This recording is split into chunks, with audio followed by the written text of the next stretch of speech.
Hello, എല്ലാവർക്കും ഇന്നത്തെ വീഡിയോയിലേക്ക് സ്വാഗതം. മസാല ദോശ ഇഷ്ടമല്ലാത്തവരായിട്ട് ആരും തന്നെ ഉണ്ടാവില്ല. പക്ഷെ അത് ഉണ്ടാക്കാൻ ഇനി അരിയോ ഉഴുന്നോ ഒന്നും അരയ്ക്കണ്ട.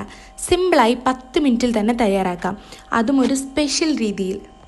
ആദ്യം തന്നെ ഇതിൻ്റെ ഉള്ളിൽ ഫില്ല് ചെയ്യുന്ന മസാലയാണ് ഉണ്ടാക്കുന്നത്. ഇതിനായി ആദ്യം വേണ്ടത് കപ്പയാണ്. വൃത്തിയാക്കിയ കപ്പ ഒരു കുക്കറിലേക്ക് മാറ്റി മഞ്ഞൾപ്പൊടി, ഉപ്പ് എന്നിവ ചേർത്ത് വേവിച്ചെടുക്കുക.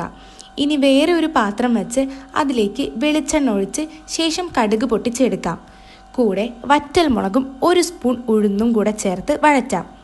ഇനി അതിലേക്ക് പച്ചമുളകും ഇഞ്ചിയും വെളുത്തുള്ളിയും കൂടെ ചേർത്ത് കറിവേപ്പിലയും കൂടെ ഇട്ടുകൊടുത്ത് കൂടെ തന്നെ ഉള്ളിയും ചേർത്ത് കൊടുക്കാം.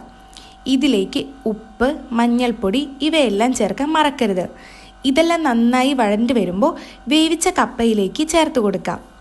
കപ്പയിലേക്ക് ചേർത്ത് എല്ലാം നന്നായി തന്നെ ഒന്ന് മിക്സ് ചെയ്ത് മാറ്റി വയ്ക്കാം. ഇനി ദോശ ഉണ്ടാക്കാൻ ആദ്യം തന്നെ ഒരു പാത്രം വെള്ളം ഒന്ന് അടുപ്പത്ത് വെച്ച് ഒന്ന് ചെറുതായി ചൂടാക്കിയെടുക്കാം. വേറൊരു പാത്രത്തിൽ വറുത്ത അരിപ്പൊടി എടുത്ത് വെച്ചിട്ടുണ്ട്. അതിലേക്ക് ഈ ചൂടുവെള്ളം ചേർത്ത് നന്നായി ഒന്ന് മിക്സ് ചെയ്യാം. ഇനി ഇതിലേക്ക് ആവശ്യത്തിന് ഉപ്പും കൂടെ ചേർത്ത് വേണം നന്നായി മിക്സ് ചെയ്യാൻ. ഇനി ദോശ ഉണ്ടാക്കി തുടങ്ങാം. അതിനായി ആദ്യം തന്നെ ഒരു ദോശ തവ എടുത്ത് ചൂടായി വരുമ്പോൾ അതിലേക്കിത് ഒഴിച്ചു കൊടുക്കാം. ദോശ ഒന്ന് വെന്ത് വരുമ്പോൾ വെളിച്ചെണ്ണ ഒന്ന് അതിൻ്റെ മേലെ സ്പ്രെഡ് ചെയ്യാം. ഇനി സിമ്പിളായി ആ ദോശയിലേക്ക് കപ്പയുടെ മസാല ചേർത്ത് മടക്കിയെടുക്കാം. സ്വാദിഷ്ടമായ മസാല ദോശ ഇവിടെ റെഡി ആയിട്ടുണ്ട്.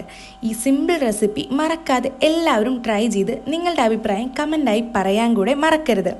കൂടെ തന്നെ വീഡിയോ ഇഷ്ടപ്പെട്ട വീഡിയോ ലൈക്ക് ചെയ്ത് ചാനൽ സബ്സ്ക്രൈബ് ചെയ്യാനും മറക്കരുത്. സോ അടുത്തൊരു വീഡിയോ ആയിട്ട് കാണുന്നവരേക്കും ബൈ ബൈ.